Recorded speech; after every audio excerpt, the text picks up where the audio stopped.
Chapter 56. How happy is he born and taught that serveth not another's will, whose armor is his honest thought, and simple truth his only skill. This man is freed from servile bands of hope to rise or fear to fall, lord of himself though not of lands, and having nothing yet hath all. Sir Henry Wotton. Dorothea's confidence in Caleb Garth's knowledge, which had begun on her hearing that he approved of her cottages, had grown fast during her stay at Freshitt, Sir James having induced her to take rides over the two estates in company with himself and Caleb, who quite returned her admiration, and told his wife that Mrs. Casaubon had a head for business most uncommon in a woman. It must be remembered that by business Caleb never meant money transactions, but the skillful application of labor. Most uncommon, repeated Caleb. She said a thing I often used to think myself when I was a lad, Mr. Garth. I should like to feel, if I lived to be old, that I had improved a great piece of land and built a great many good cottages, because the work is of a healthy kind while it is being done, and after it is done, men are the better for it. Those were the very words. She sees into things in that way. But womanly, I hope, said Mrs. Garth, half suspecting that Mrs. Casaubon might not hold the true principle of subordination. Oh, you can't think, said Caleb, shaking his head. You would like to hear her speak, Susan. She speaks in such plain words, and a voice like music. Bless me! It reminds me of bits in the Messiah, and straightway there appeared a multitude of the heavenly host, praising God and saying, it has a tone with it that satisfies your ear. Caleb was very fond of music, and when he could afford it went to hear an oratorio that came within his reach, returning from it with a profound reverence for this mighty structure of tones, which made him sit meditatively, looking on the floor, and throwing much unutterable language into his outstretched hands. With this good understanding between them, it was natural that Dorothea asked Mr. Garth to undertake any business connected with the 3 farms and the numerous tenements attached to Lowick Manor. Indeed, his expectation of getting work for 2 was being fast fulfilled. As he said, business breeds. And one form of business, which was beginning to breed just then, was the construction of railways. A projected line was to run through Lowick parish, where the cattle had hitherto grazed in a peace unbroken by astonishment, and thus it happened that the infant struggles of the railway system entered into the affairs of Caleb Garth, and determined the course of this history with regard to 2 persons who were dear to him. The submarine railway may have its difficulties, but the bed of the sea is not divided among various landed proprietors with claims for damages not only measurable but sentimental. In the hundred to which Middlemarch belonged, railways were as exciting a topic as the Reform Bill or the imminent horrors of cholera, and those who held the most decided views on the subject were women and landholders. Women both old and young regarded traveling by steam as presumptuous and dangerous, and argued against it by saying that nothing should induce them to get into a railway carriage, while proprietors, differing from each other in their arguments as much as Mr. Solomon Featherstone differed from Lord Medlicote, were yet unanimous in the opinion that in selling land, whether to the enemy of mankind or to a company obliged to purchase, these pernicious agencies must be made to pay a very high price to landowners for permission to injure mankind. But the slower wits, such as Mr. Solomon and Mrs. Wall, who both occupied land of their own, took a long time to arrive at this conclusion, their minds halting at the vivid conception of what it would be to cut the big pasture in 2, and turn it into 3-cornered bits, which would be no-how, while accommodation bridges and high payments were remote and incredible. The cows will all cast their calves, brother, said Mrs. Wall, in a tone of deep melancholy, if the railway comes across the near close, and I shouldn't wonder at the mare too, if she was in full. It's a poor tale if a widow's property is to be spaded away, and the law say nothing to it. What's to hinder 'em from cutting right and left if they begin? It's well known, I can't fight. The best way would be to say nothing, and set somebody on to send 'em away with a flea in their ear when they came spying and measuring, said Solomon. Folks did that about Brassing, by what I can understand. It's all a pretense, if the truth was known, about their being forced to take one way. Let 'em go cutting in another parish. And I don't believe in any pay to make amends for bringing a lot of ruffians to trample your crops. Where's a company's pocket? Brother Peter, God forgive him, got money out of a company, said Mrs. Wall. but that was for the manganese. That wasn't for railways to blow you to pieces right and left. Well, there's this to be said, Jane, Mr. Solomon concluded, lowering his voice in a cautious manner. The more spokes we put in their wheel, the more they'll pay us to let 'em go on, if they must come whether or not. This reasoning of Mr. Solomon's was perhaps less thorough than he imagined, his cunning bearing about the same relation to the course of railways as the cunning of a diplomatist bears to the general chill or catarrh of the solar system. But he set about acting on his views in a thoroughly diplomatic manner, by stimulating suspicion.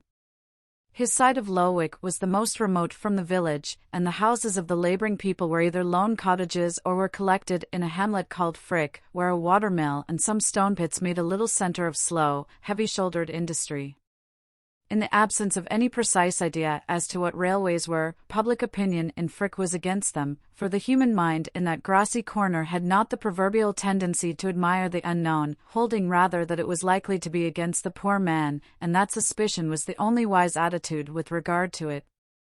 Even the rumour of reform had not yet excited any millennial expectations in Frick, there being no definite promise in it, as of gratuitous grains to fatten Hiram Ford's pig, or of a publican at the weights and scales who would brew beer for nothing, or of an offer on the part of the 3 neighbouring farmers to raise wages during winter.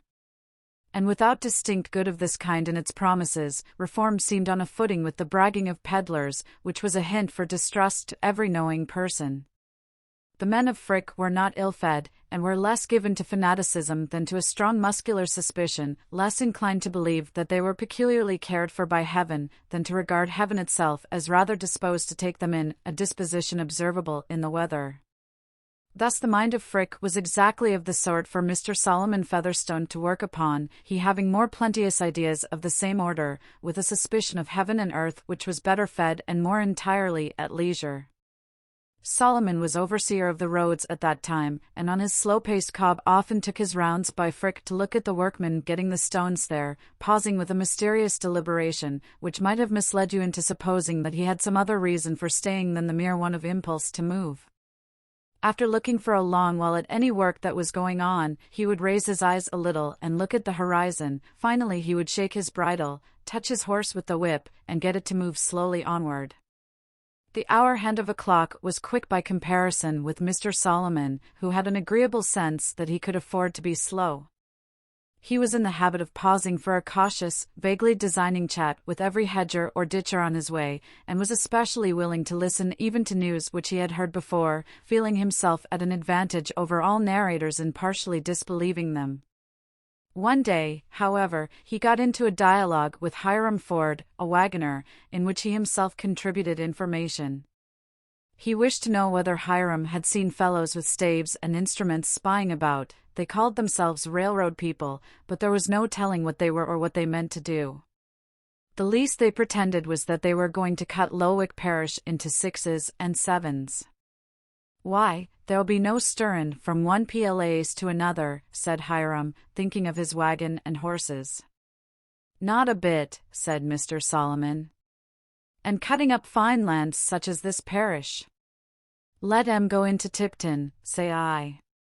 But there's no knowing what there is at the bottom of it. Traffic is what they put for'ard, but it's to do harm to the land and the poor man in the long run." "Why, they're Lunnon chaps, I reckon," said Hiram, who had a dim notion of London as a centre of hostility to the country. "Aye, to be sure. And in some parts against brassing, by what I've heard say, the folks fell on 'em when they were spying, and broke their peepholes as they carry, and drove 'em away, so as they knew better than come again." "It wore good foon, I'd be bound," said Hiram, whose fun was much restricted by circumstances. "Well, I wouldn't meddle with 'em myself," said Solomon. "But some say this country's seen its best days, and the sign is, as it's being overrun with these fellows trampling right and left, and wanting to cut it up into railways, and all for the big traffic to swallow up the little, so as there shan't be a team left on the land, nor a whip to crack." "I'll crack my whip about their ear end, afore they bring it to that, though," said Hiram, while Mr. Solomon, shaking his bridle, moved onward. "Nettle seed needs no digging." The ruin of this countryside by railroads was discussed, not only at the weights and scales, but in the hayfield, where the muster of working hands gave opportunities for talk such as were rarely had through the rural year. One morning, not long after that interview between Mr. Fairbrother and Mary Garth, in which she confessed to him her feeling for Fred Vincey, it happened that her father had some business which took him to Yodrell's farm in the direction of Frick. It was to measure and value an outlying piece of land belonging to Lowick Manor, which Caleb expected to dispose of advantageously for Dorothea. It must be confessed that his bias was towards getting the best possible terms from railroad companies. He put up his gig at Yodrell's, and in walking with his assistant and measuring chain to the scene of his work, he encountered the party of the company's agents, who were adjusting their spirit level. After a little chat he left them, observing that by and by they would reach him again where he was going to measure. It was one of those grey mornings after light rains, which become delicious about 12 o'clock, when the clouds part a little, and the scent of the earth is sweet along the lanes and by the hedgerows. The scent would have been sweeter to Fred Vincey, who was coming along the lanes on horseback, if his mind had not been worried by unsuccessful efforts to imagine what he was to do, with his father on one side expecting him straightway to enter the church, with Mary on the other threatening to forsake him if he did enter it, and with the working-day world showing no eager need whatever of a young gentleman without capital and generally unskilled. It was the harder to Fred's disposition because his father, satisfied that he was no longer rebellious, was in good humor with him, and had sent him on this pleasant ride to see after some greyhounds. Even when he had fixed on what he should do, there would be the task of telling his father.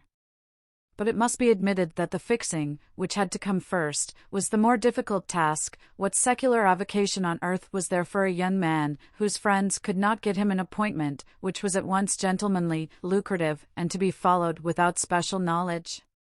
Riding along the lanes by Frick in this mood, and slackening his pace while he reflected whether he should venture to go round by Lowick Parsonage to call on Mary, he could see over the hedges from one field to another. Suddenly a noise roused his attention, and on the far side of a field on his left hand he could see 6 or 7 men in smock frocks with hayforks in their hands making an offensive approach towards the 4 railway agents who were facing them, while Caleb Garth and his assistant were hastening across the field to join the threatened group. Fred, delayed a few moments by having to find the gate, could not gallop up to the spot before the party in smock frocks, whose work of turning the hay had not been too pressing after swallowing their midday beer, were driving the men in coats before them with their hayforks, while Caleb Garth's assistant, a lad of 17, who had snatched up the spirit level at Caleb's order, had been knocked down and seemed to be lying helpless. The coated men had the advantage as runners, and Fred covered their retreat by getting in front of the smock frocks and charging them suddenly enough to throw their chase into confusion. "What do you confounded fools mean?" shouted Fred, pursuing the divided group in a zigzag, and cutting right and left with his whip. "I'll swear to every one of you before the magistrate. You've knocked the lad down and killed him, for what I know. You'll every one of you be hanged at the next assizes, if you don't mind," said Fred, who afterwards laughed heartily as he remembered his own phrases. The labourers had been driven through the gateway into their hayfield, and Fred had checked his horse, when Hiram Ford, observing himself at a safe challenging distance, turned back and shouted a defiance which he did not know to be Homeric. "Yo re a coward, yo are. Yo get off your horse, yen meester, and I'll have a round wi' ye, I will. Yo daren't come on wi' out your hoss and whip. I'd soon knock the breath out on ye, I would. Wait a minute, and I'll come back presently, and have a round with you all in turn, if you like," said Fred, who felt confidence in his power of boxing with his dearly beloved brethren. But just now he wanted to hasten back to Caleb and the prostrate youth. The lad's ankle was strained, and he was in much pain from it, but he was no further hurt, and Fred placed him on the horse that he might ride to Yodrell's and be taken care of there. "Let them put the horse in the stable, and tell the surveyors they can come back for their traps," said Fred. "The ground is clear now." "No, no," said Caleb, "here's a breakage. They'll have to give up for today, and it will be as well. Here, take the things before you on the horse, Tom. They'll see you coming, and they'll turn back." "I'm glad I happened to be here at the right moment, Mr. Garth," said Fred, as Tom rode away. "No knowing what might have happened if the cavalry had not come up in time." It was lucky, said Caleb, speaking rather absently, and looking towards the spot where he had been at work at the moment of interruption. But, deuce take it, this is what comes of men being fools, I'm hindered of my day's work. I can't get along without somebody to help me with the measuring chain. However, he was beginning to move towards the spot with a look of vexation, as if he had forgotten Fred's presence, but suddenly he turned round and said quickly, "What have you got to do today, young fellow?" "Nothing, Mr. Garth." "I'll help you with pleasure, can I?" said Fred, with a sense that he should be courting Mary when he was helping her father. "Well, you mustn't mind stooping and getting hot." "I don't mind anything. Only I want to go first and have a round with that hulky fellow who turned to challenge me. It would be a good lesson for him. I shall not be 5 minutes. "Nonsense," said Caleb, with his most peremptory intonation. "I shall go and speak to the men myself. It's all ignorance. Somebody has been telling them lies. The poor fools don't know any better." "I shall go with you, then," said Fred. No, stay where you are. I don't want your young blood. I can take care of myself." Caleb was a powerful man and knew little of any fear except the fear of hurting others and the fear of having to speechify. But he felt it his duty at this moment to try and give a little harangue. There was a striking mixture in him, which came from his having always been a hard-working man himself, of rigorous notions about workmen and practical indulgence towards them. To do a good day's work and to do it well, he held to be part of their welfare, as it was the chief part of his own happiness, but he had a strong sense of fellowship with them. When he advanced towards the laborers, they had not gone to work again, but were standing in that form of rural grouping which consists in each turning a shoulder towards the other, at a distance of 2 or 3 yards. They looked rather sulkily at Caleb, who walked quickly with one hand in his pocket and the other thrust between the buttons of his waistcoat, and had his everyday mild air when he paused among them. "Why, my lads, how's this?" he began, taking as usual to brief phrases, which seemed pregnant to himself, because he had many thoughts lying under them, like the abundant roots of a plant that just manages to peep above the water. "How came you to make such a mistake as this? Somebody has been telling you lies. You thought those men up there wanted to do mischief." "Ah," was the answer, dropped at intervals by each according to his degree of unreadiness. "Nonsense.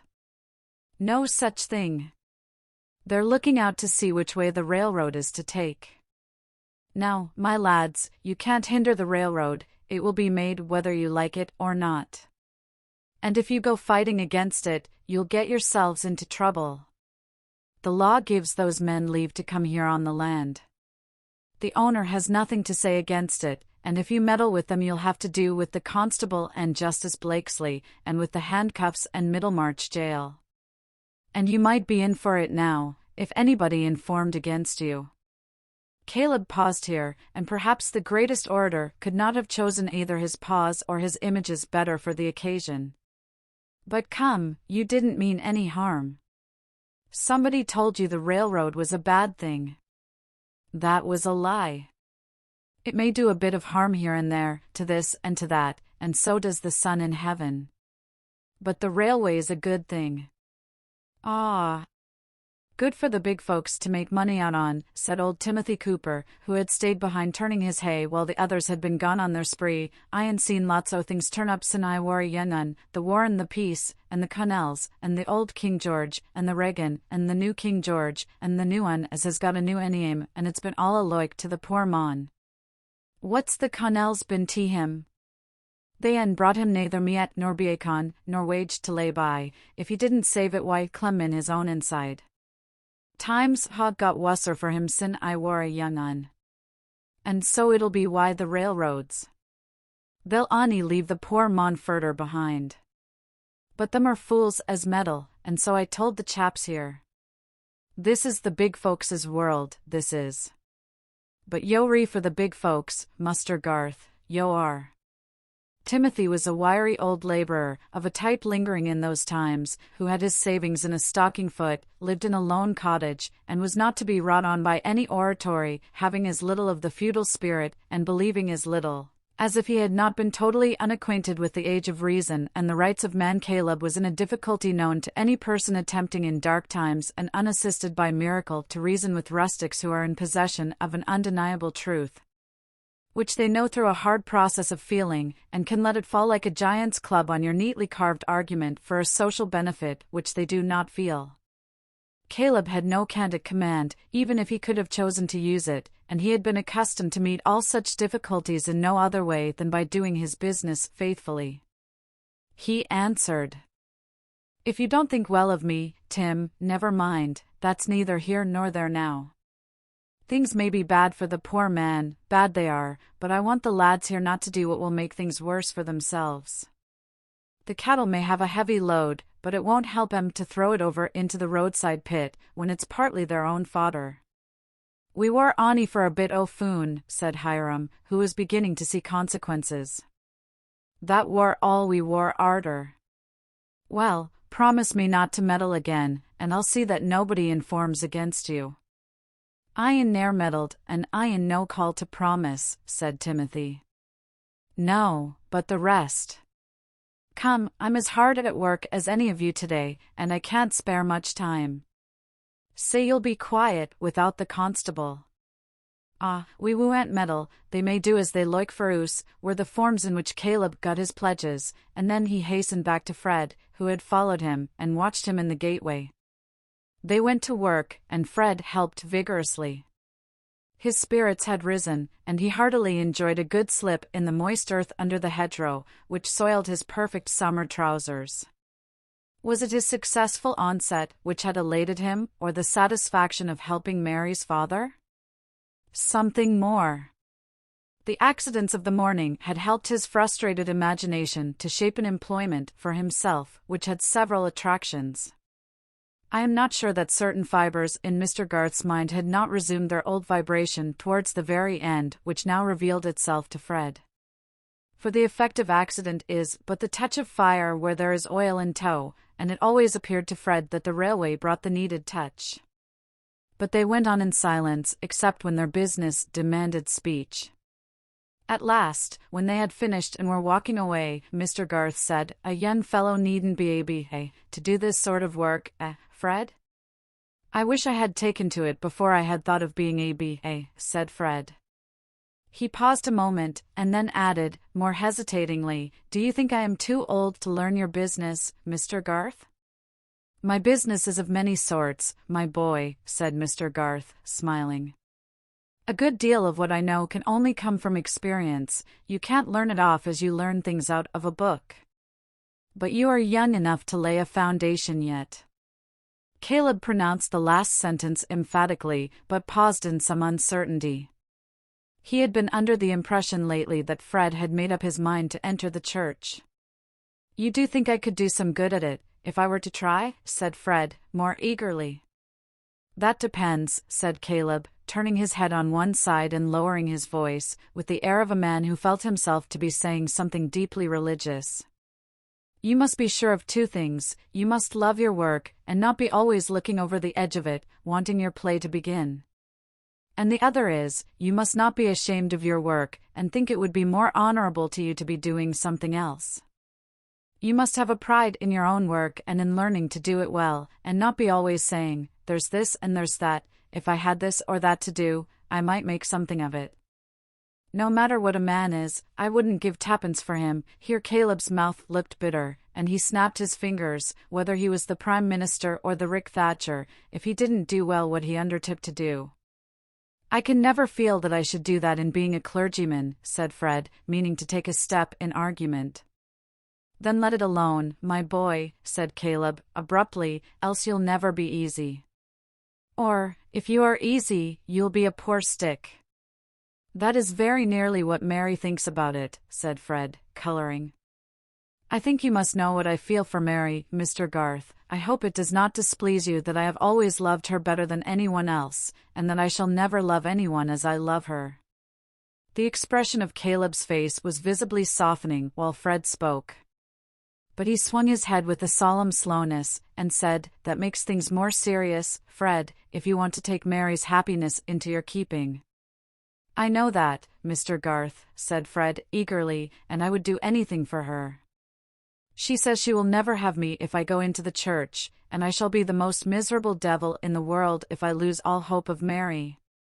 Really, if I could get some other profession, business, anything that I am at all fit for, I would work hard. I would deserve your good opinion. I should like to have to do with outdoor things.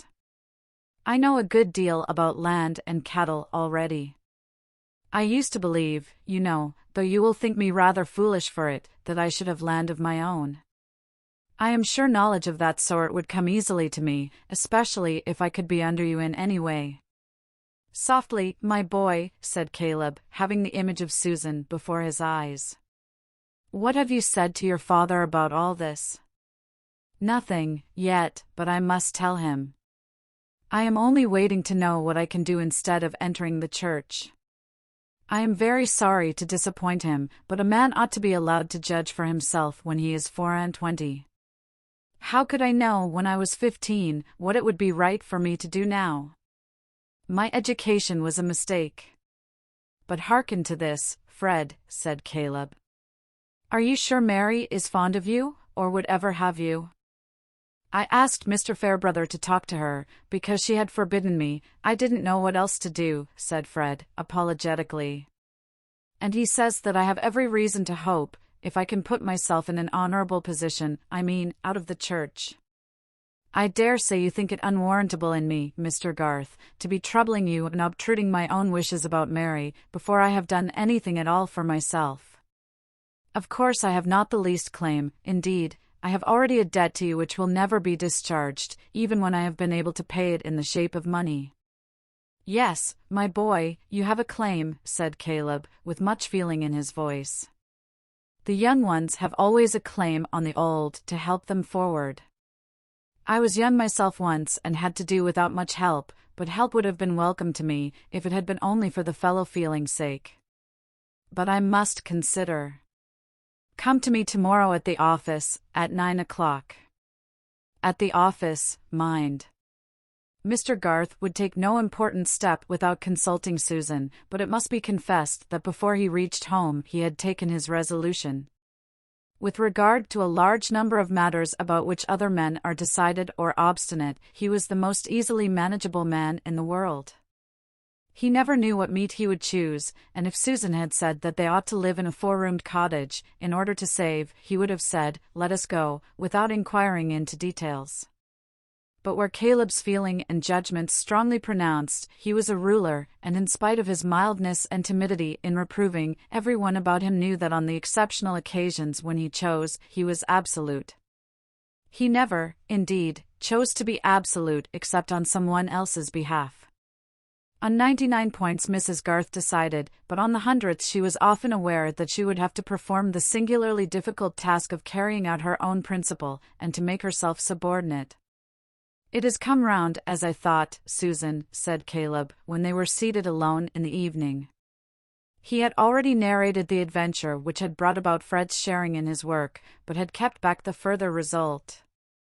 "The children are fond of each other, I mean, Fred and Mary." Mrs. Garth laid her work on her knee, and fixed her penetrating eyes anxiously on her husband. "After we'd done our work, Fred poured it all out to me. He can't bear to be a clergyman, and Mary says she won't have him if he is one, and the lad would like to be under me and give his mind to business. And I've determined to take him and make a man of him." "Caleb," said Mrs. Garth, in a deep contralto, expressive of resigned astonishment. "It's a fine thing to do," said Mr. Garth, settling himself firmly against the back of his chair, and grasping the elbows. "I shall have trouble with him, but I think I shall carry it through. The lad loves Mary, and a true love for a good woman is a great thing, Susan. It shapes many a rough fellow." "Has Mary spoken to you on the subject?" said Mrs. Garth, secretly a little hurt that she had to be informed on it herself. "Not a word. I asked her about Fred once. I gave her a bit of a warning." But she assured me she would never marry an idle, self-indulgent man, nothing since. But it seems Fred set on Mr. Fairbrother to talk to her, because she had forbidden him to speak himself, and Mr. Fairbrother has found out that she is fond of Fred, but says he must not be a clergyman. Fred's heart is fixed on Mary, that I can see. It gives me a good opinion of the lad, and we always liked him, Susan. It is a pity for Mary, I think, said Mrs. Garth. Why, a pity? Because, Caleb, she might have had a man who is worth 20 Fred Vincy's. Ah, said Caleb, with surprise. I firmly believe that Mr. Fairbrother is attached to her, and meant to make her an offer, but of course, now that Fred has used him as an envoy, there is an end to that better prospect. There was a severe precision in Mrs. Garth's utterance. She was vexed and disappointed, but she was bent on abstaining from useless words. Caleb was silent a few moments under a conflict of feelings. He looked at the floor and moved his head and hands in accompaniment to some inward argumentation. At last he said, "That would have made me very proud and happy, Susan, and I should have been glad for your sake. I've always felt that your belongings have never been on a level with you.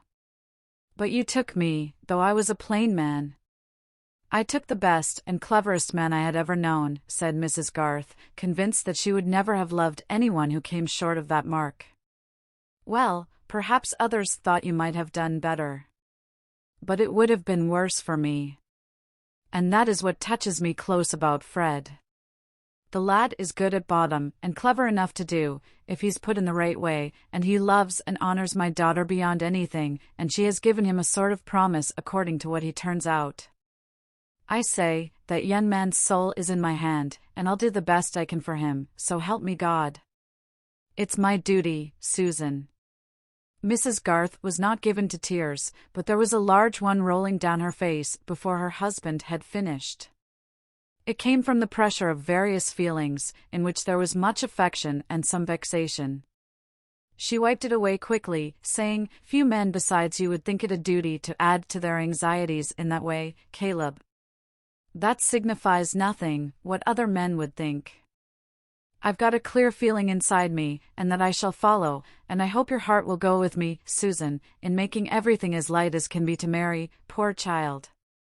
Caleb, leaning back in his chair, looked with anxious appeal towards his wife.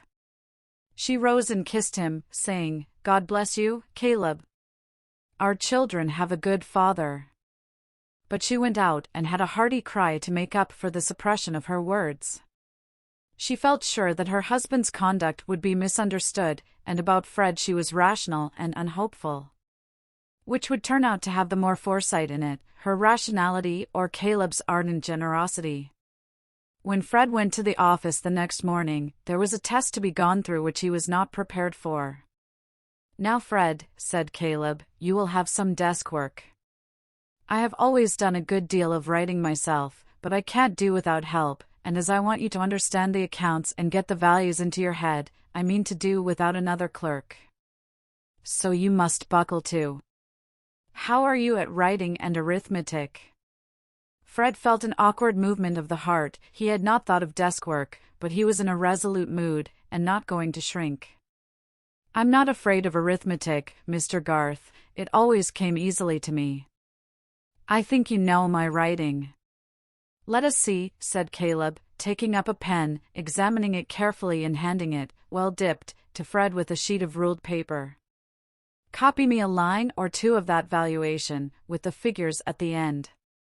At that time the opinion existed that it was beneath a gentleman to write legibly, or with a hand in the least suitable to a clerk.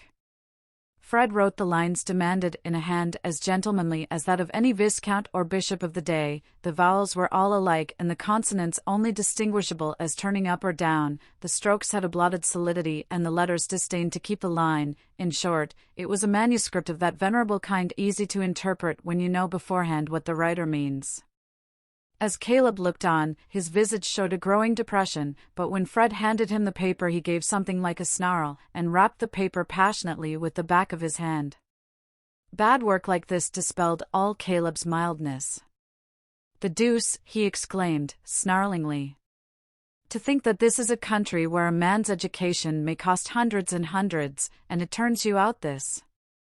Then in a more pathetic tone, pushing up his spectacles and looking at the unfortunate scribe, "The Lord have mercy on us, Fred, I can't put up with this." "What can I do, Mr. Garth?" said Fred, whose spirits had sunk very low, not only at the estimate of his handwriting, but at the vision of himself as liable to be ranked with office clerks. "Do? Why, you must learn to form your letters and keep the line." "What's the use of writing at all if nobody can understand it?" asked Caleb energetically, quite preoccupied with the bad quality of the work. "Is there so little business in the world that you must be sending puzzles over the country? But that's the way people are brought up. I should lose no end of time with the letters some people send me, if Susan did not make them out for me. It's disgusting." Here Caleb tossed the paper from him.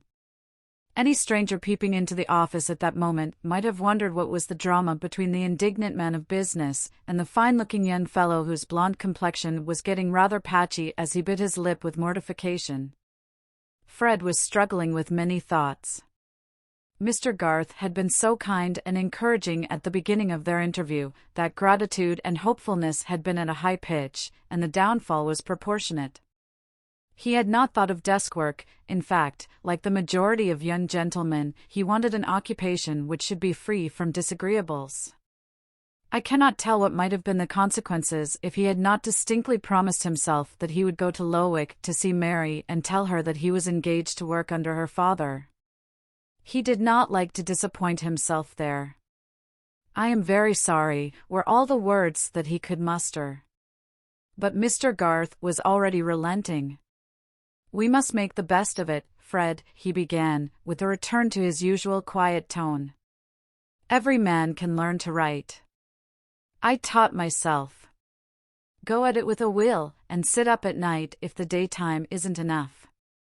We'll be patient, my boy. Callum shall go on with the books for a bit, while you are learning."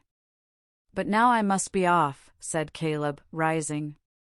"You must let your father know our agreement.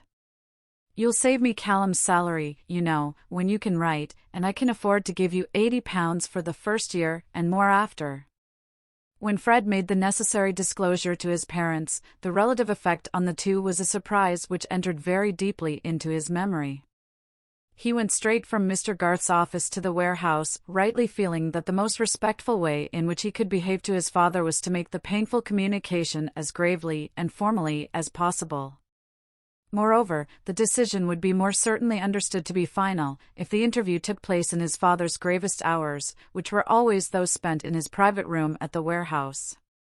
Fred entered on the subject directly, and declared briefly what he had done and was resolved to do, expressing at the end his regret that he should be the cause of disappointment to his father, and taking the blame on his own deficiencies.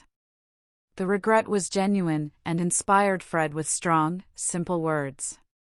Mr. Vincey listened in profound surprise without uttering even an exclamation, a silence which in his impatient temperament was a sign of unusual emotion. He had not been in good spirits about trade that morning, and the slight bitterness in his lips grew intense as he listened.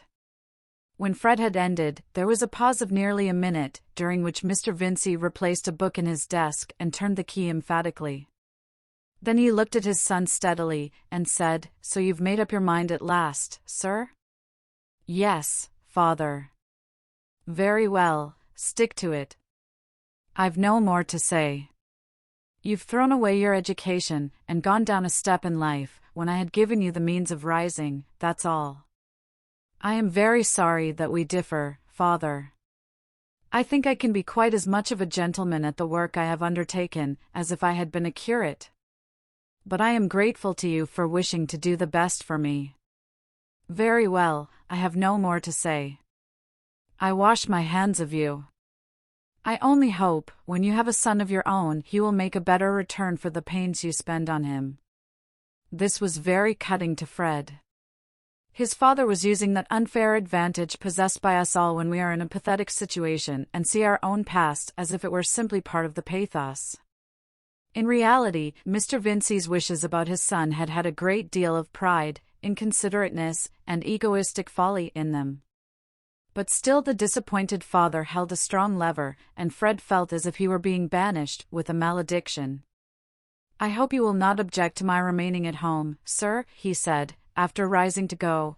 "I shall have a sufficient salary to pay for my board, as of course I should wish to do." "Board be hanged," said Mr. Vincey, recovering himself in his disgust at the notion that Fred's keep would be missed at his table. "Of course your mother will want you to stay. But I shall keep no horse for you, you understand, and you will pay your own tailor. You will do with a suit or two less, I fancy, when you have to pay for 'em." Fred lingered. There was still something to be said. At last it came. "I hope you will shake hands with me, father, and forgive me the vexation I have caused you."